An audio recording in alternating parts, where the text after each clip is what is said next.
Hi designers, இன்றைக்கி இந்த வீடியோவில் கிராஸ் பீஸ் அட்டாச் பண்ணுற 2 மெத்தட் பார்க்கலாம். மெத்தட் 1, கிராஸ் பீஸை இப்படி ஆப்போசிட் டைரக்ஷனில் இருக்கிற மாதிரி தான் வைக்கணும். இப்படி ஆப்போசிட் டைரக்ஷன் ஒன்று மேலே ஒன்று இருக்கிற மாதிரி வச்சுட்டு இந்த இடத்துல ஸ்ட்ரைட்டாக ஸ்டிச்சஸ் போடணும்.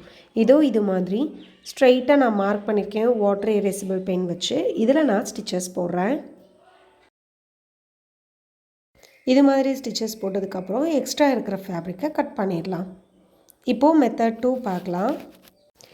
2 கிராஸ் பீஸ் நான் எடுத்துக்கிறேன். இந்த 2 கிராஸ் பீஸை இது மாதிரி ஒன்று மேலே ஒன்று வைக்கக்கூடாது. எல் ஷேப் வர மாதிரி வைக்கணும். இது மாதிரி எல் ஷேப் வர மாதிரி வச்சுட்டு இந்த இடத்துல க்ராஸாக நம்ம மார்க் பண்ணணும். இது போல் க்ராஸாக மார்க் பண்ணி க்ராஸாக ஸ்டிச் பண்ணிங்கன்னா கிராஸ் பீஸு பக்காவாக இருக்கும். இதில் நீங்கள் ஸ்டிச் பண்ணிவிட்டு எக்ஸ்ட்ரா இருக்கிற கிளாத்தை கட் பண்ணிடுங்க. இப்போ எல் ஷேப் ஓப்பன் பண்ணி பார்த்தீங்கன்னா பர்ஃபெக்டாக வந்திருக்கும். இந்த 2 மெத்தடில் நீங்கள் எந்த மெத்தடில் ஸ்டிச் பண்ணுறீங்க அப்படின்னு கீழே கமெண்ட் பண்ணுங்கள். நெக்ஸ்ட் வீடியோவில் பார்க்கலாம். தேங்க்யூ.